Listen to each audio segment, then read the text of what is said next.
नमस्कार, प्रभाव साक्षी news network पर आप सभी का स्वागत है। रूस के राष्ट्रपति व्लादिमीर पुतिन और प्रधानमंत्री नरेंद्र मोदी के बीच गहरी व्यक्तिगत और राजनीतिक समझ बार बार अंतर्राष्ट्रीय मंचों पर सामने आती है। पुतिन ने अमेरिकी राष्ट्रपति डोनाल्ड ट्रंप से मुलाकात से पहले और बाद में दोनों अवसरों पर मोदी को फोन किया और अपने आकलन से अवगत कराया। यह घटना इस बात का प्रमाण है कि भारत रूस की कूटनीतिक प्राथमिकताओं में कितना महत्वपूर्ण स्थान रखता है। पुतिन और मोदी के बीच संवाद केवल औपचारिक नहीं बल्कि विश्वास और मित्रता पर आधारित है। देखा जाए तो प्रधानमंत्री मोदी की कूटनीति की सबसे बड़ी विशेषता यह है कि वह भारत को किसी एक ध्रुव में बांधकर नहीं रखते।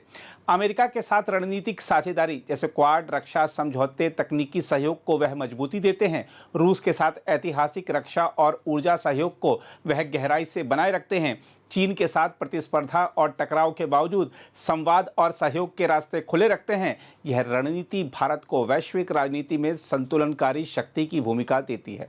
जहां तक पुतिन की ओर से आज किए गए फोन कॉल की बात है तो आपको बता दें कि रूस के राष्ट्रपति ने प्रधानमंत्री नरेंद्र मोदी को फोन कर अलास्का में अमेरिकी राष्ट्रपति ट्रंप के साथ हुई बैठक को लेकर अपने आकलन साझा किए। पुतिन के साथ फोन पर बातचीत में प्रधानमंत्री मोदी ने यूक्रेन के साथ संघर्ष के शांतिपूर्ण समाधान संबंधी भारत के रुख को रेखांकित किया। प्रधानमंत्री मोदी ने कहा कि भारत ने यूक्रेन संघर्ष के शांतिपूर्ण समाधान की हमेशा अपील की है और इस संबंध में सभी प्रयासों का समर्थन किया है।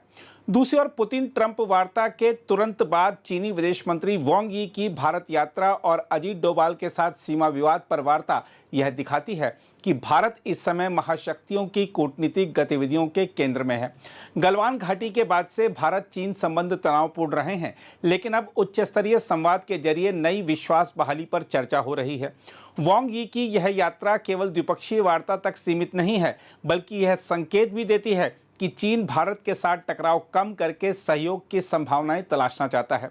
इस यात्रा का समय भी महत्वपूर्ण है क्योंकि प्रधानमंत्री मोदी इस महीने के अंत में चीन में होने वाले शंघाई सहयोग संगठन शिखर सम्मेलन में हिस्सा लेने जा रहे हैं।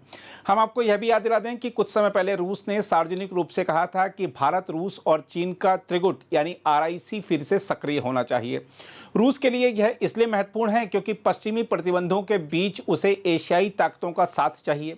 वहीं चीन चाहता है कि भारत अमेरिका के साथ उसकी प्रतिस्पर्धा में संतुलनकारी भूमिका निभाए। देखा जाए तो भारत के लिए यह त्रिगुट अवसर और चुनौती दोनों है। अवसर इसलिए कि वह एशियाई राजनीति में केंद्रीय भूमिका निभा सकता है और चुनौती इसलिए कि सीमा विवाद और अविश्वास के चलते चीन के साथ कदमताल करना आसान नहीं है। वहीं मोदी और पुतिन की बार बार होने वाली वार्ताएं बताती हैं कि भारत और रूस के रिश्ते केवल खरीद बिक्री तक सीमित नहीं हैं। ऊर्जा, रक्षा और अंतरिक्ष सहयोग के साथ यह रिश्ता रणनीतिक विश्वास पर टिका है।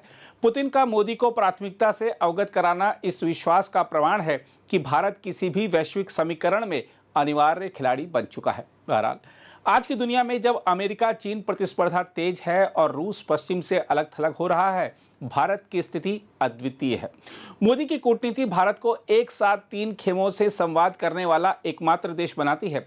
पुतिन से निकटता भारत को सामरिक भरोसा देती है, वहीं चीन के साथ संवाद भारत को एशिया में संतुलन दिलाता है। इसके अलावा अमेरिका के साथ साझेदारी भारत को वैश्विक तकनीकी और रणनीतिक मजबूती प्रदान करती है। मोदी की यही संतुलनकारी नीति भारत को आने वाले वर्षों में बहुध्रुवीय विश्व का केंद्रीय स्तंभ बना सकती है। अगर आप भी लेना चाहते हैं देश दुनिया की तमाम जानकारी तो आज ही सब्सक्राइब करें हमारे चैनल को। साथ ही नीचे दिए बेल आइकन को जरूर दबाएं ताकि हर अपडेट आप तक पहुंच सके।